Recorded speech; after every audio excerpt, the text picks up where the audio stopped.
Everybody, quiet, please. At my daughter's school, they always do this. Who knows what this means? What does it mean? Be quiet. Yes, thank you. Good one. Works. Uncle Edwin, you do this, and the whole room is quiet. It means, yes, quiet. Close your mouth and listen. Listen. Thank you. Thank you. I am so pleased to see so many of you tonight, so many kids and so many grown-ups. Thank you all for coming. We are very pleased to have Edwin Wiek among us, who will share his experiences of rescuing wild animals and rehabilitating them, taking care of them. And all these animals come from horrible situations in the tourism industry or illegal wildlife trade. But he will tell you himself. He runs a big rescue center since 22 years? 23 years. About 2.5 hours from Bangkok. So if you haven't been, it's called Wildlife Friends Foundation Thailand. And if you haven't been, convince your parents to take you, because it's so awesome. You can see all the animals who were rescued from conditions where they felt really, situations in which they felt miserable, animals that were taken from the jungle, taken out of their natural habitat, sold as pets, for example. You can see animals at the Wildlife Center, and some of these animals are being released in the jungle again if they can survive. But Edwin will tell you all about it tonight. And he would also like to hear from the kids, but more about that later. We have a coloring competition. We already received some beautiful coloring sheets. When you're done with your coloring sheet, you can give them to me, or you can put them here. And later this evening, we will announce the winners. Thank you so much to Jeannie Hallisey for running the amazing face paint station, and FCCT President Lisa Martin, who is assisting her. I will take over soon. Let's start. Over to Edwin.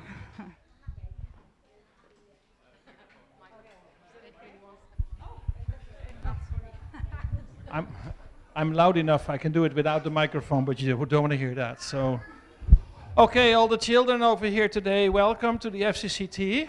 My name is Edwin, and I want to tell you a little bit about my dream when I was a kid, what I wanted to do. And I'm very lucky, because exactly that, what I wanted to do as a kid, is what I'm doing every day, helping the wild animals in Thailand and trying to give them a better life. I see some of you guys got some animal painting. I see one tiger over there. Are you a tiger? A cat. Oh, a tiger's not a cat? You're a cat? Very colorful cat. Okay, so we're going to talk about cats, about bears, about monkeys, about elephants. I first want to ask all the kids around here, who wants to have a wild animal at home? Who would like to have a monkey at home as a pet? Okay. It's almost 7 o'clock, and about 20 of you guys said you want one. I hope by the end of my talk, I will get a different answer, okay? Mm-hmm. Okay. Okay. I wanted to tell you a little about the animals that we have at the rescue center. We have almost 1,000 animals at the Wildlife Friends Foundation, and today, after 22 years of working very hard to help the animals, actually only 4 hours ago, I finally got great news that we as a foundation, as our organization, have made an MOU, which means basically, what is an MOU in children language? We agreed with the government that we're going to work together. And today, for the first time in 22 years, we have actually officially working with the government as a registered rescue center, and we can actually now help animals all over Thailand without much trouble, because sometimes it's not easy to work like that. So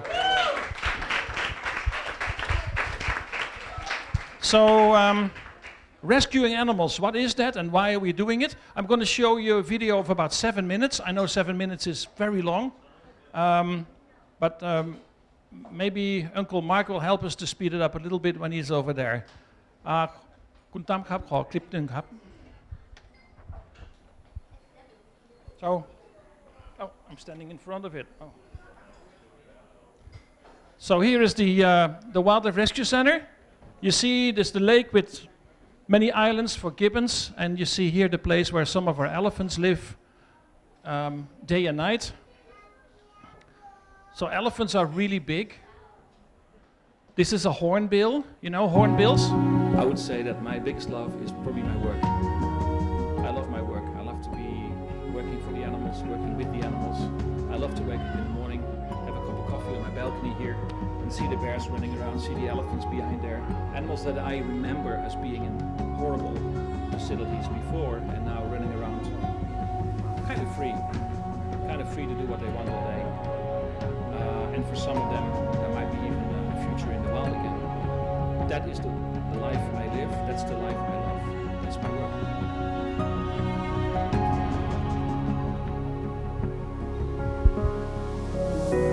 So you see the place, you know, many of the elephants that worked in the tourism industry before, you know, making rides with tourists in Thailand are now living here.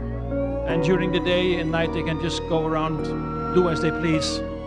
We have a hospital with many doctors, you can see here, and a lot of equipment, a really surgery room that you can visit when you come and see us. We even have a mobile clinic, so we can do surgery inside the car when we are taking the animals back to the center.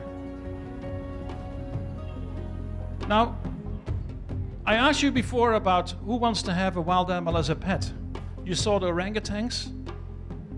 What do you think? They're better off in the wild, in the trees with their parents, or with people in a zoo for making photographs, for example? Or here, tigers in cages. They only come out for about 2 hours a day to make pictures with people. So you have a nice selfie, a nice picture for your Instagram or for your Facebook. But is that you really want to do that to a tiger? Leopards, black leopards over here. And the whole day they're in a cage like that. And you know, little tigers, because the bigger the tiger, the more money the people have to pay for making a photograph with them. But shouldn't be tigers in the wild.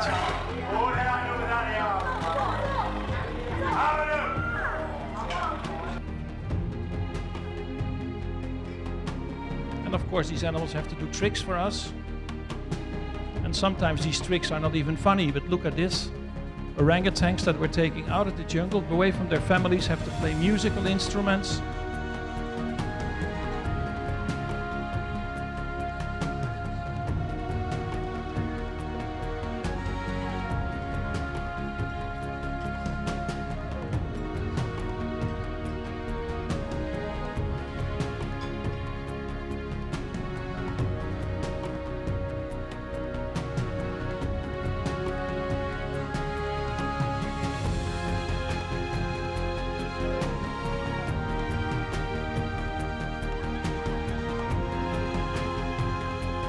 Those who have been to Koh Samui or Phuket, sometimes people walk on the street at night, on the beaches, making photographs with gibbons. But even in aquatic animals like sea lions and dolphins even, otters are being used for making shows.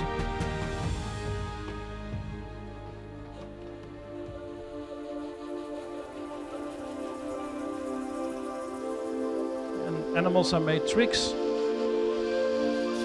for people to look. An elephant rides with tourists. But of course, when you're a big animal, so big as an elephant, do you really want to do this? Mark, you can squeeze this a bit further. We're going to squeeze this.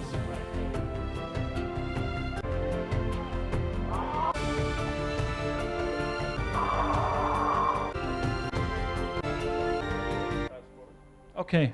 We're going to skip that a bit. There was a few images, they're not so nice. Look at this gibbon. Somebody had this gibbon at home for 8 years, 9 years in this cage.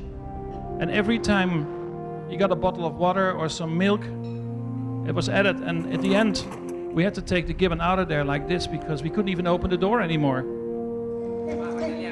Or this guy, Canoe, a chimpanzee for 32 years in a tiny cage in somebody's backyard because they loved him so much.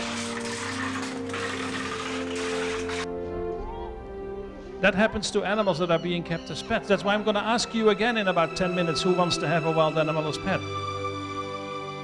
This is a Malayan sun bear. Thailand has two different bears in the wild. Zoo, a small tourist attraction in Pattaya. This place used to be a place where people ride elephants, where people made selfies with tigers, lions, leopards. And this place has been closed for 21 months. No tourism, no income, and the owner has asked us to pick up the bear.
So here you see a few examples of how the animals were before they were at WFFT, before they came to us. And here you can see after rescue how the animals are being kept by us. Here is Canoe, the animal you saw first in the tiny cage, walking around on his own island. And you can guess his favorite food, right? Mango. And there's a bear that was taken out of that zoo. And she's never walked on anything like cement, only on cement. This tiger in a cage of 4 by 4 meters, that's like a big toilet for 10 years.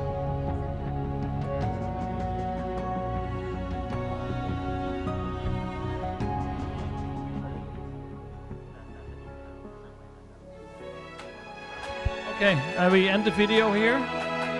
พอแล้วครับคุณตั้มครับ Okay. So here you see a little bit where the animals came from and why we think it's important that we help them. So do you guys understand that these animals are all being kept by people for money, to make money out of the animals? And you know they come from the wild, so do you still believe that you want to have, who still wants to have a monkey or another wild animal as a pet? So can somebody explain me why? Why did, okay. Because the animals are being abused and some don't get enough food, so it leaves them to starve. And then they end up living a very miserable and depressing life. You sound like you've been to our place before. I learned about it at my school. We're doing a whole subject over it. Okay, good. Does anybody else have an idea? No?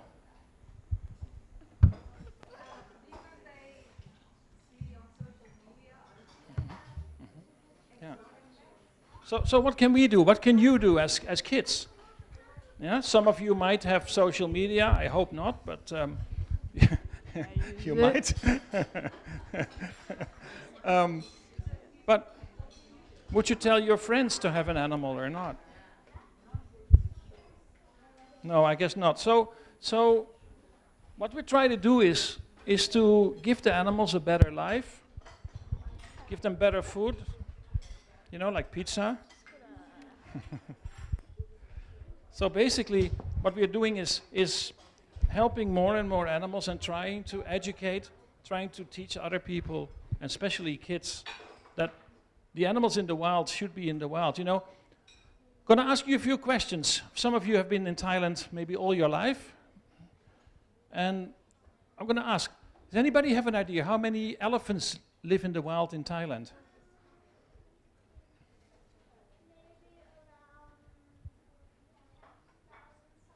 10,000 something.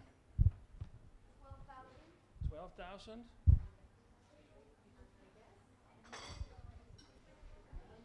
How many? 500? Oh, 100 elephants in the wild, okay.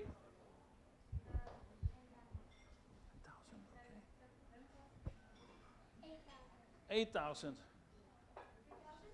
3,000. You're right. 3,000 elephants live in the wild in Thailand. Yeah. So 3,000 elephants live in the wild in Thailand, living in the forest of Thailand, some of them deep, deep in the jungle in national parks, some of them very, very close to cities and villages. But how many animals are in captivity? And captivity means that they're with humans, that they're with people, in a cage or on a chain or in a cage. How many elephants do you think live in captivity? So with people on a chain or in a cage in tourism? 8,000. You're going to stick to this 8,000, huh? Think big. 1,000? 8,000? 1,000? Yeah. Okay, between you guys, 3,000, 3,500 elephants live in captivity in Thailand. Can you imagine more elephants live with people than live in the wild? Isn't that crazy? Is that horrible or not? If you were an elephant, where would you like to live? With people or in the forest? With your family?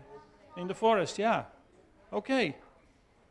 So in Thailand, 15 or 20 years ago, before you were born, there were only about 2,000 elephants in the wild, and we've seen an increase. We see more and more elephants in the wild, and that's because people have been protecting the elephants better, and because also less and less people want to ride elephants, less and less people want to exploit these animals, and that if there's no demand, if people don't want to ride elephants, why would you take them out of the forest, right? Because once you take them out, you've got to feed them, you've got to take care of them, and of course you're breaking the law. You know what the law is, right? When you break the law, you get in trouble. Not always, but most of the time. Tigers. How many tigers are there in Thailand? 2,000 tigers in the wild. Huh? 1,000 tigers in the wild?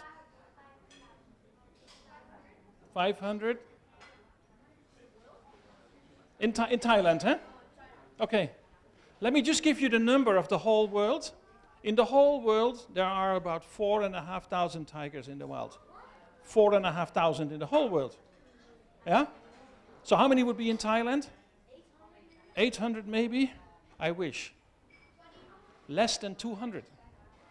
Less than 200 tigers live in Thailand in the jungle. No, 200, less than 200. So just about 190. And you know what the problem is with these animals? When you have only 200 tigers in the wild, how you can protect them?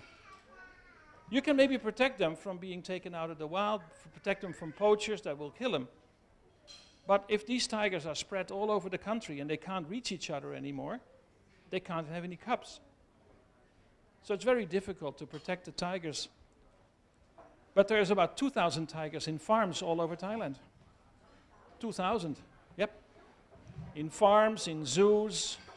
And all these tigers are being used for tourism and for medicine. They go to China, they go to Vietnam, to Laos, where people use them to make medicine because people think when you're sick and you use a wild animal, you're going to get better. I got another question for you guys. Bears. How many kind of bears do we have in the wild in Thailand? How many kind of bears? 5 kind of bears? There's 8 different bears in the world. So how many are in Thailand? 3? 2? You're right, 2 bears. Can somebody name me the bears? You can give it to English or Thai, or yeah, and you can use names that are maybe not the names we will use. Yeah? Yes? Brown bears. No. Wrong. No. Grizzly bears. No. You know the answer, I know. I'm not going to tell you. You're not going to get that one. Yes, you there. Sun bear is one. And what is so special about the sun bear, you know? It's the smallest bear in the world. The sun bear is the smallest bear in the world, and also one of the most aggressive ones. They're tiny, and they know they're tiny, so whenever they feel threatened, they have to be really aggressive. And what's the second bear in Thailand that you can find in the wild? Sorry? Yeah, Asiatic black bear. Yeah, or what we call a moon bear. Actually, the Malayan sun bear, we call them sun bears. We call them also honey bears. It's the smallest one, and the other bear we call moon bear or Asiatic black bear. And those ones, we don't know exactly how many there are still in the wild, but they're being used a lot to make medicine again for other countries. Thailand, we don't use that, but in Vietnam and in China, it's very, very high demand. So we have them there too. I'm going to show you another video, just a 3-minute video about some rescue work over the last year, over this year, and then we're going to talk further again about other animals that you will see in the video. ขอเพลง2 ครับ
Got the sun bear.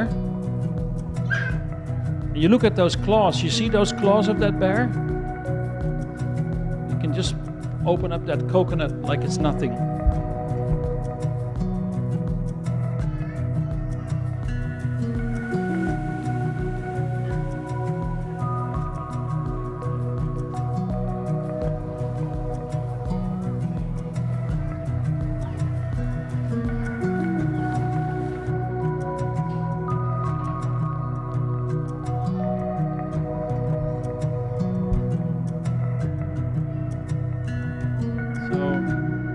Okay, so that was a very short video.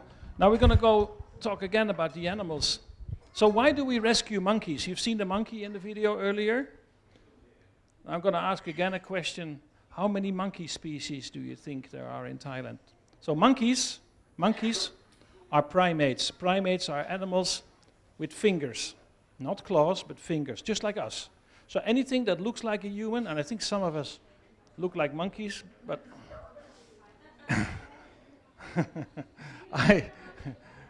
yeah. So when we talk about monkeys, we talk about monkeys, not gibbons. Do you guys know what a gibbon is? What's a gibbon?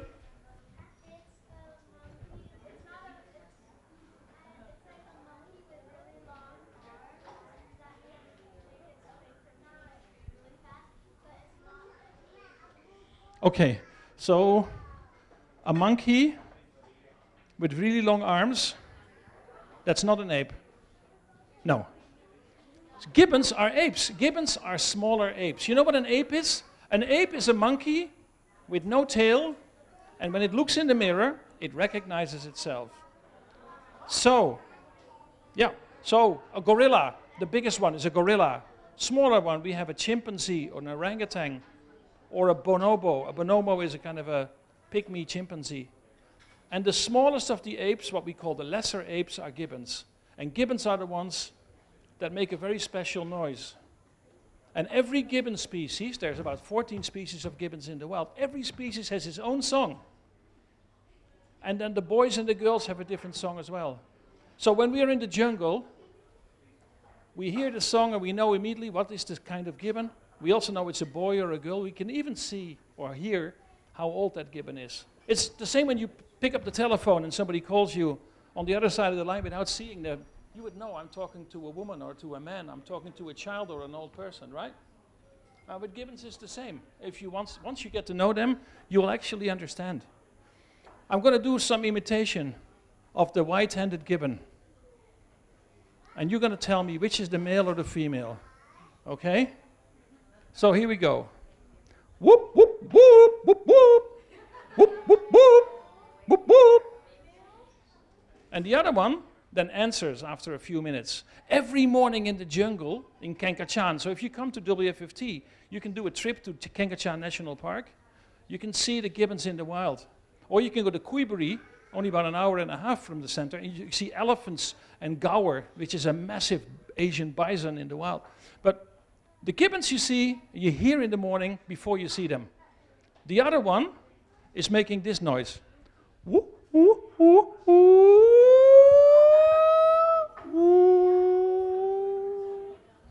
So, in the wild, it starts like that at 6 o'clock. The gibbons start singing. First the male starts. And then after about 5 to 10 minutes, the female starts answering. And before you know it, you hear the gibbons all over the forest. It's beautiful. And if you can't go to the forest, you can go to WFFT because we've got more than 100 gibbons over there who do exactly the same every morning. And different species. So, which one was the male? The short one or the long one? Long one was the one? Uh-huh. What do you think? You think the same? The female is like this. Ooh, ooh, ooh. That's the female. And you stayed there many times. You should know by now. No. So, you guys know the difference between an ape and a monkey now? Ape and a monkey. What's also very special, I see, maybe could you do that one more time? Can you do that one more time? Yes. Also very special from the gibbon. The gibbon is the only ape species, the only primate that walks on 2 legs, like we do. Yeah? They indeed walk, because they have such long arms, they can't walk like we do, so they always walk like this. Yeah, that's how they walk.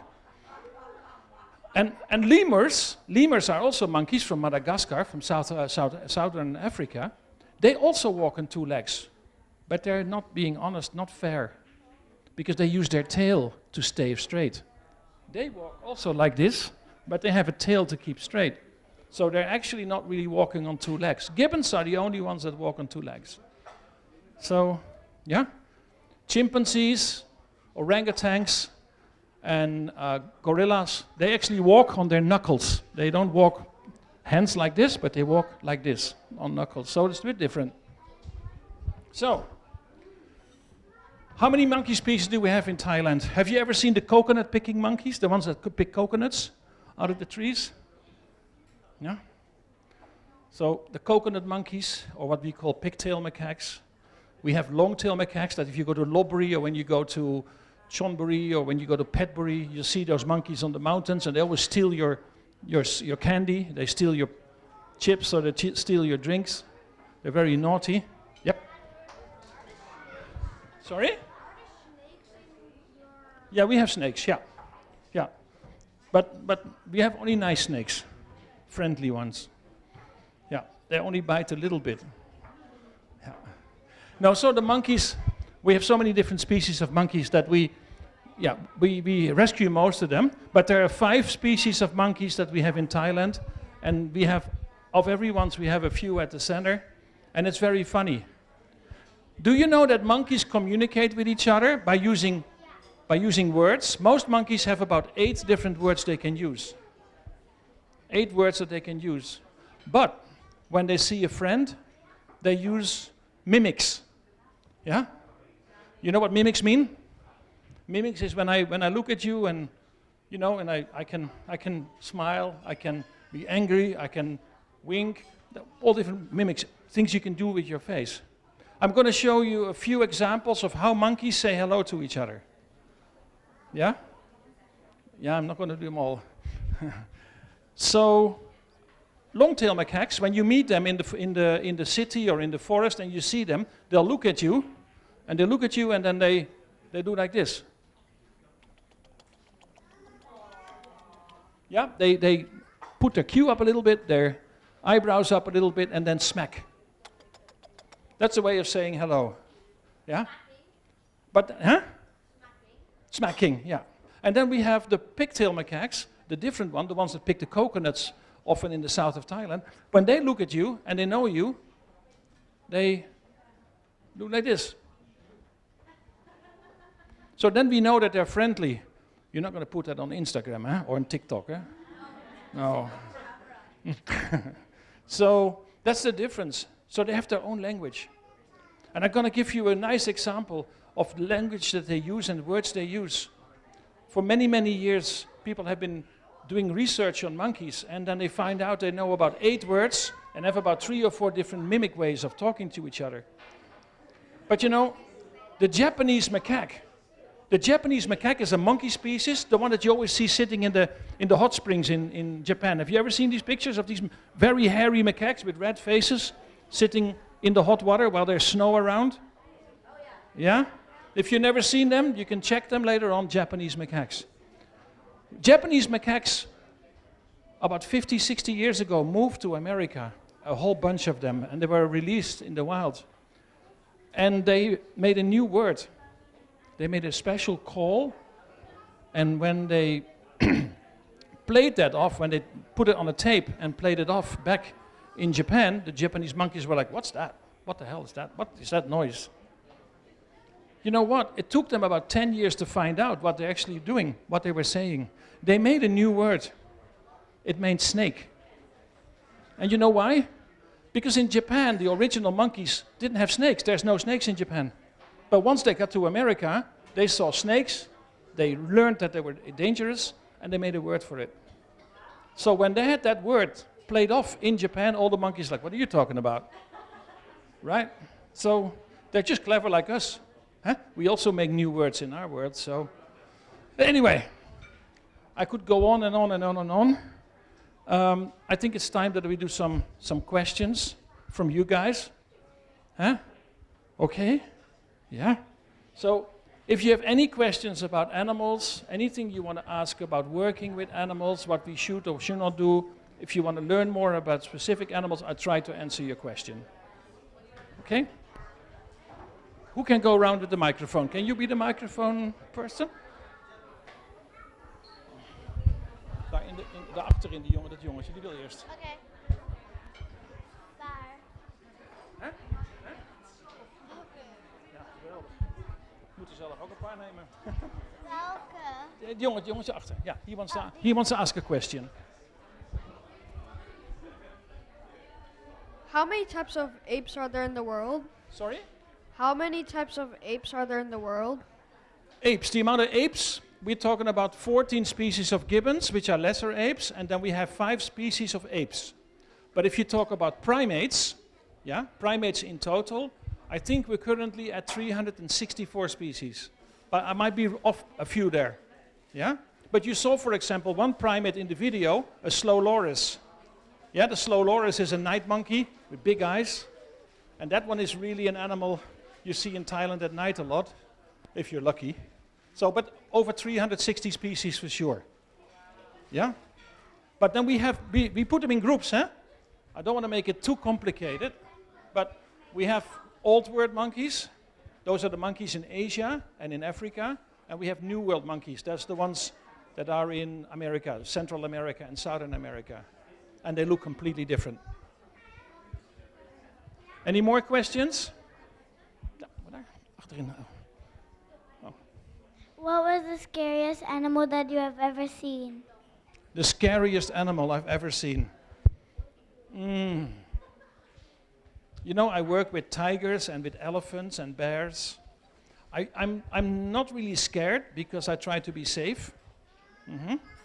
Who is more scary, your father or your mother?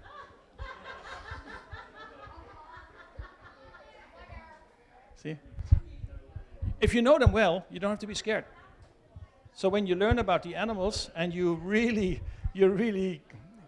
Daddy says mommy is more scary.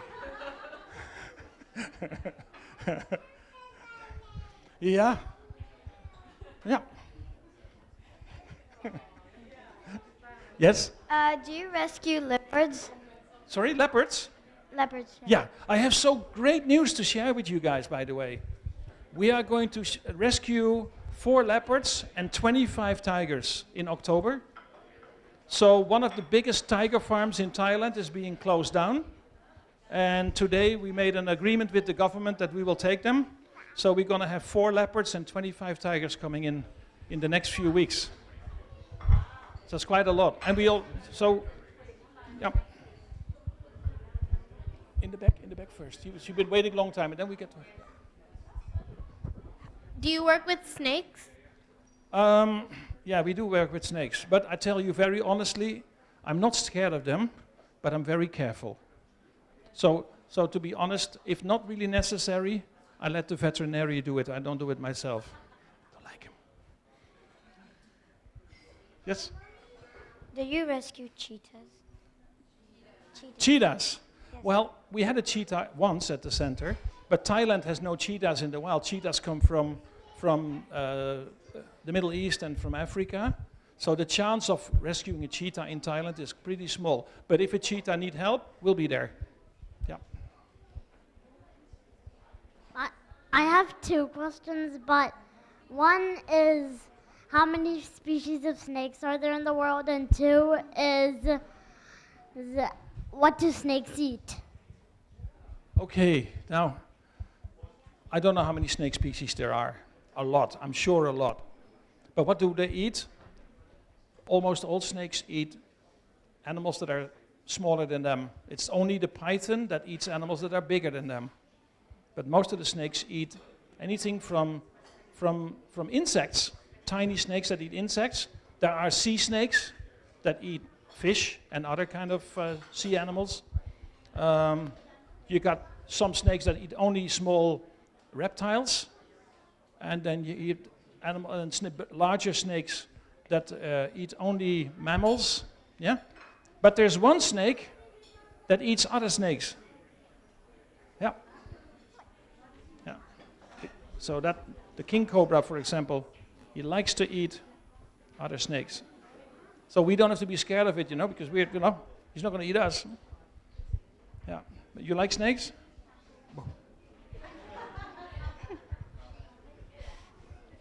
Have you ever rescued a brown panda? A brown panda. I did a red panda, but not a brown one. You mean the red panda, right? Yeah, the red panda lives in the wild in the south of China and in the north of Burma, and also a bit more to the west of there, into India. And unfortunately, there's a lot of people that like to have those animals as pets. There's a lot of zoos that would like to have them in their collection. So unfortunately, they're being smuggled quite a lot. And it's a rare animal. Yeah. Yep, next one. Apes sometimes throw balls of poo at you.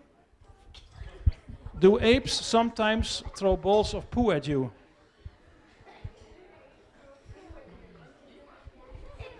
You know the answer to that one, right? Yeah. Yeah, our chimpanzee that we rescued, Canoe, when he is really angry with you and he can't reach you, he'll collect some poo and throw it at you. And I gotta tell you, he's really good, huh? You've seen that?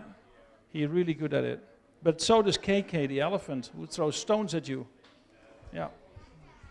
Do you rescue any Komodo dragons? Okay, Komodo dragons live on the Komodo Islands in Indonesia. It's one of the biggest dragons, or varan species. They're very highly protected in Indonesia. International means trade, buying and selling amongst countries is that's against the law. But we found 2 Komodo dragons in Thailand a few months ago in a zoo, illegally kept by people. So we tried to get them away from there. But it's not always so easy. Yeah. And you know what Komodos do well? What they do really well? You know how they hunt? Do you know how Komodo dragons hunt? They have a very special way of hunting. Komodo dragons, they go for the animal they want to eat, a deer or a goat or something like that.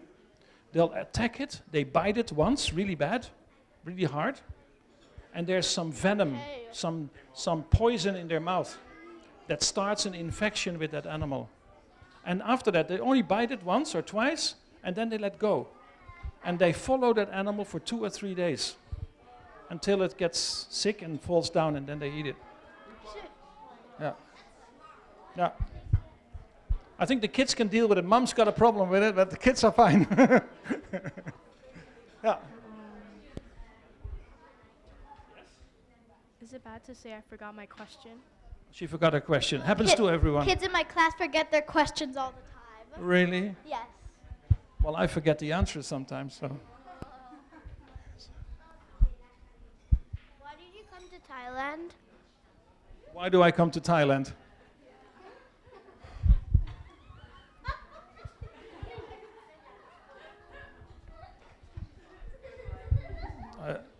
We don't have enough time to answer that question.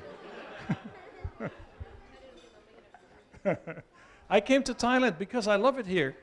I come from Holland, you know. You know Holland? Have you been to Holland? You don't want to go there. It's too cold. It's too cold. It's colder than in Thailand. In Holland? Yes. Yeah, no, that's why I said I don't want to go there because it's too cold. I like it there. Then go back. Have you ever rescued a sugar glider or a crocodile? Crocodiles, many, yeah. Sometimes we get animals coming in that are being illegally traded. Do you know what illegal trade means? Yeah, illegal trade means that people are buying and selling animals without having, when it's not allowed. So sometimes when we get shipments coming in that the police confiscate, that the police take away, and we get lots of crocodiles or snakes in one shipment, and sugar gliders are not illegal in Thailand to be kept, but they get sick very easy, so we get them quite often to the hospital. Yeah. You like sugar gliders? Yeah? Yeah. Okay. If the animals were really out in the open, how can a person go to visit them? Yes. Yeah, no, but that's the beauty, eh? When you go to our rescue center and you want to see an elephant, you just have to walk to the elephant enclosure and you'll see an elephant. But that's not fun. When you live in Bangkok and you want to learn about wild animals, you shouldn't go to a zoo. You're going to be sure to see the animal in the zoo, and they can teach you a lot about the animal. But it's much, much more fun when you go to the jungle.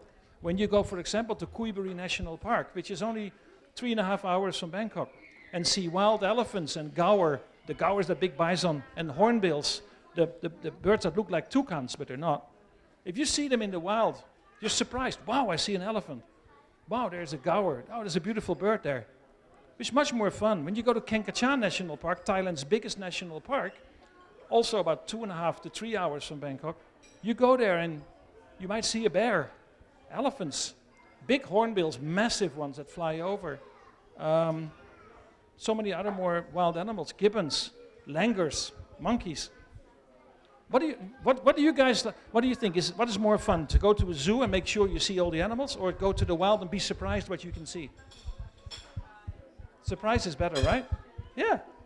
So that's why we believe that if you go to the national parks in Thailand and you go visit and you see them there, it's much more fun. You have your little book with you and you check, oh, what did you just see? Oh wow, that must be that and that bird. Wow, and you've seen it. It's more fun. Maybe we should organize one day a trip to the jungle with a group of people from the FCCT, you never know, Kankachan National Park, and do a tour to the jungle. Anyway, who's that kid? Is that yours? Is that your kid? No. What do you want to ask? If like, but also if you go to see them in the wild, you don't see them on a chain and end up being like just all like sad and mushy at the end of the trip. You get to see them like flying if they're birds or walking around if they're elephants. They say, you know, adults like to say, if you love them, set them free, keep them free. Anything that's free is better than being in captivity, in my opinion, in what we try to do at WFFT. I think we have, oh, sir. He wants the microphone.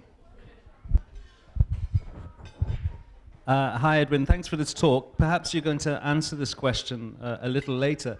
But what can the children who are here today, what can they do here in Thailand to help your cause and to help preserve animals here in Thailand? Well, I think the most important thing is that by not going to animal shows, by not making a photograph with a wild animal, you're already doing something to stop the problem. By telling your friends, your family, that you shouldn't do it, it's also good. I don't want to say spread it on social media, because I think social media is a bad thing. But anything you can do to spread the word, to let other people understand how you feel about animals and how you feel that animals have a right to be free, I think if you can spread the word to other people, if you can tell other people how you feel, like, I think you're doing a lot already. And when you grow up, you know, you might have dreams as well. You know, and it's very important when you grow up that you go to school and that you learn well and that you think about your future and that you know how to work. But never stop to believe in dreams. Always believe in your dreams, because one day you can make it happen. And I think that's the most important thing, because it goes very fast growing up, unfortunately. Yes. Then are you trying to close down like most of the animal parks? To be honest, I want to close down my own place. The moment that it's no longer necessary that we have rescue centers, it means we finally did our job, right? I think that zoos are unfortunately something that we will still see for the next many, many years to come. But maybe we can make sure that the zoos that we have are good ones, that really educate, that really teach people, and not just for fun. And I hope one day that rescue centers like us are no longer needed, because people are not harming, not trading wild animals, and we keep them where they belong, in the wild. That's maybe too much to dream, but we should try to imagine that it's possible. Right? Because at the end, if we talk about changing the planet, changing our world, changing our country, if we believe that it's impossible for us to do, then we better do nothing at all, right? So, yeah. I have a question about poaching.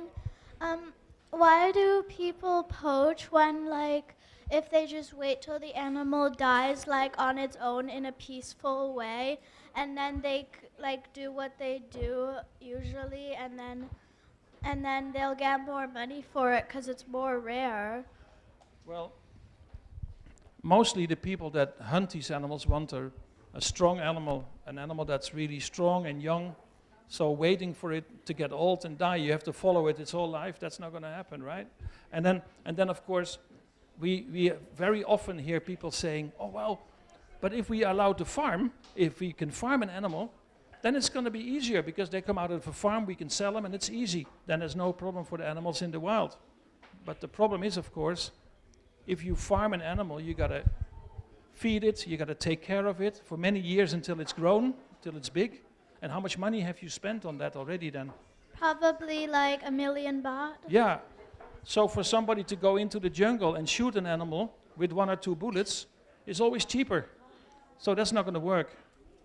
So that's why we need to stop it all. We need to stop not just the farms, but the demand. Do you understand what demand means? Demand means that we want something. And wanting something needs to stop. We need to make sure people don't want it anymore. Because I think people and animals can live next to each other quite well. Although I probably wouldn't sleep well knowing that there was a tiger 1 kilometer away from my house, but that's a whole different story. It's good that we have areas, that we have our home and our villages and our cities, and they have their jungle. And if we can keep it that way. What is the most commonly kept wild animal in Thailand? Like, what is the most? I think birds. I mean, if you talk about birds and reptiles, tortoises, turtles, but also some species of birds are most commonly kept. Yeah. But of course, when you are rich, or when you are powerful, or when you're just a snob, you think that you should have an animal that's bigger than someone else, more dangerous than someone else, or more rare than somebody else. I've seen people here who had a fish, over 3 million baht. We found a guy who had Komodo dragons in Thailand in a resort. On the legal market, they would be worth probably 5, 6, 7 million baht each, just to show off. And this is happens quite a lot in some countries. In Indonesia, we know that at least 100, 200 tigers are being kept by military generals who keep them. We used to have ministers in Thailand that had chimpanzees at home until they got attacked by them and they didn't want them anymore. This time I have 3 questions. 3 questions. He's getting more. If he started with 1, then he came with 2, and now he's got 3. Okay. First, have you ever rescued a chinchilla? Second, now I don't fully remember. Oh yeah, it was, have you ever rescued a toad? And third is, have you done any experiments with tardigrades? Okay. Can I hear that one more time? Because I didn't. I hit the second one. Did I ever rescue a toad? A toad? Yeah, toad. What was the first question? Have you ever rescued a toad? A toad. Yeah, that was the second question. What was the first question? Have you ever rescued a chinchilla? Chinchilla. No. So toads. For me, toads. My house has a small pond next to it. And after it rains very, very hard in Thailand, the toads wake up and they start calling each other. Ang, ang. Have you ever heard that one? You don't want to rescue those guys, you want them to move out. You can't sleep. Third question. What's the third question? Have you ever done any experiments with tardigrades? What? Experiments with tardigrades. Have you ever done any experiments with Tardigrades. I have no idea what a tardigrade is. Well, they're microscopic animals. Oh, microscopic animals. Now, I tell you, microscopic animals we find a lot in the poo of the animals. Big trouble. Okay. Hi. Thank you for the presentation. I have one question. Maybe it's quite complicated for the kids, but I have to ask it, actually. There is any law on the tourist sector, on national law, like Thailand level, state level, on protection that it changed in the last year that help you with your mission in Thailand? Do you have any legal, framework to work? Yeah.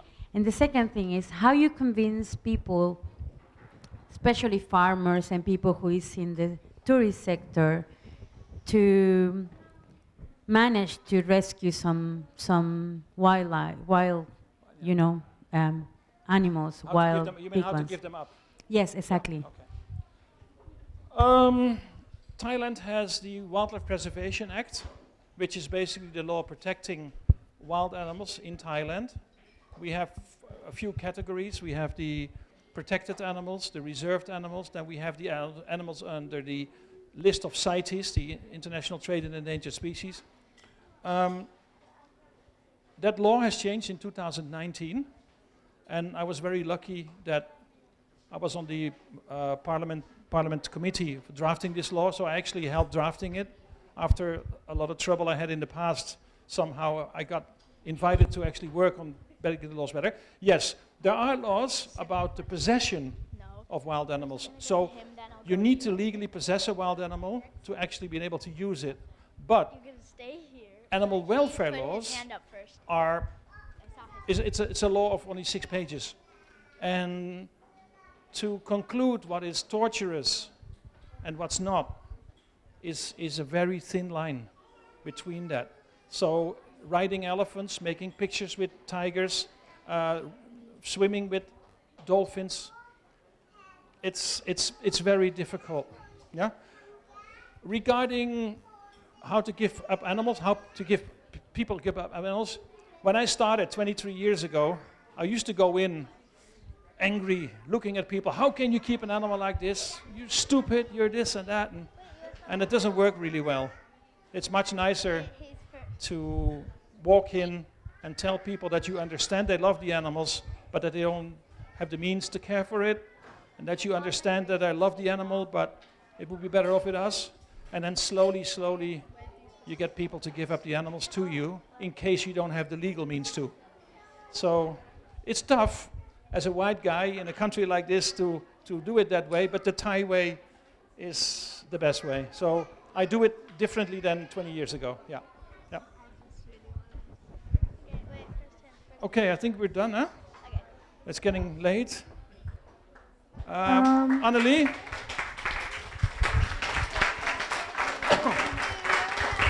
can ask him the question later. I try my best with kids. I don't have any kids of myself. And as I said on my Facebook page, I love kids, but I couldn't eat a whole one. Yes. Hey, is it? Yes. Edwin, thank you so much for this really inspiring talk and answering all our questions. And some of us here asked me earlier today if Edwin would bring wild animals from the jungle. I won't mention names, but I hope you learned something tonight. By the way, we've got some comic books here for kids. Unfortunately, most of them are in Thai language, but for those kids that cannot read yet, it's fine. English, there's a few English as well, for the fast ones. It's a book that I've written for kids about gibbons. Soon the English version will come out again. Gibbons are very cool There animals. is the new Some of my brochure of our favorite. work with the tiger on top and an older one with the monkey. So feel free to take them home and Yeah. thank you for listening to me and looking at the videos. And I hope to see some of you maybe in the future at the lodge, at our rescue center, to see the animals in real life. And thank you. And now,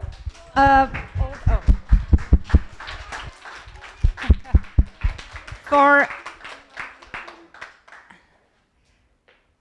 everyone joining the coloring competition, Lisa. Anyone Yeah? who's got an entry that's not finished, bring it to the front. Yeah, if it's not finished, don't worry, bring it to the front. Everyone bring up their entries. Everyone has a chance. That's okay, don't worry. Lisa, the president of the Foreign Correspondents Club, where we are tonight, will announce 3 winners. And it was very difficult. Very difficult. We've still got some entries. Oh, okay, great, thank you. Wow, nice. Very nice. Look at those. Look at those colors. Wow, look at those colors.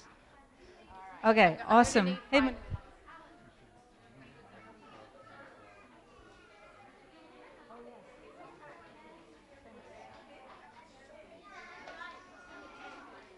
let's do this first.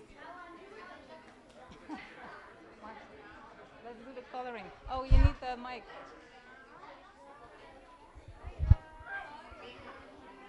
Which, oh yeah, this is quite a rainbow tiger.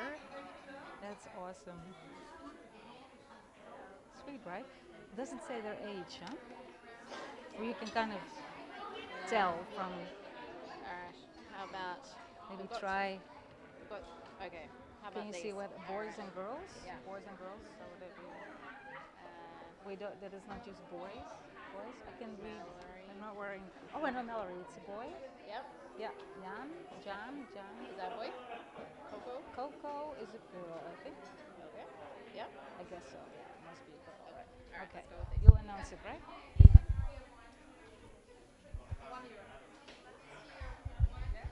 Hello, everybody. We have some winners of the Family Night Wildlife Colouring Competition. Thank you to everyone who entered. You were all fantastic artists. Please give yourselves a pat on the back and a big round of applause.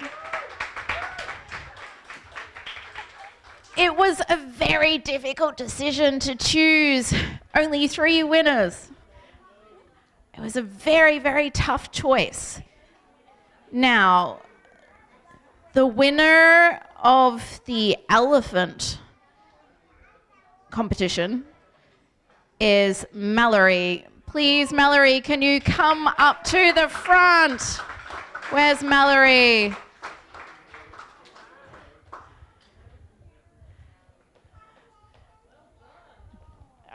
Thank you, Mallory.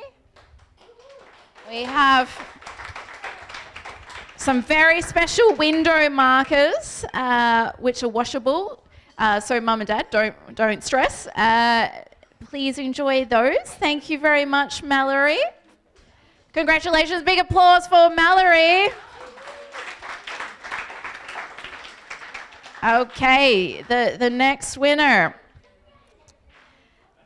for the tiger category, Coco, age 9.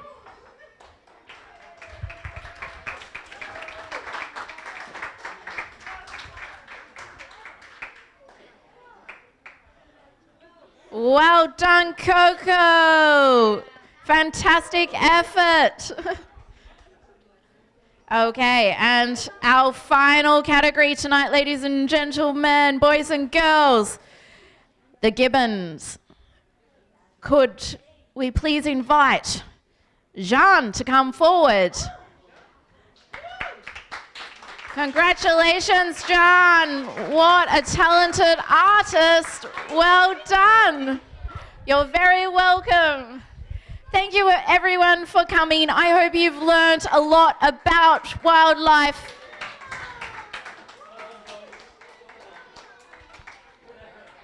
Have a fabulous weekend, and we really appreciate your support tonight. And please pester your mum and dad to go and visit Edwin and all his elephant, tiger, gibbon friends, and stay at the I Love Fance Lodge. It's a beautiful place, and you can watch the elephants roaming around, eating breakfast. And there's a discount available for people who are in attendance tonight. So please support a good cause and support the rescue of endangered wildlife. Good night. And now we're going to hear from Sumi. If you go to WFFT, you can get a cool bag like this.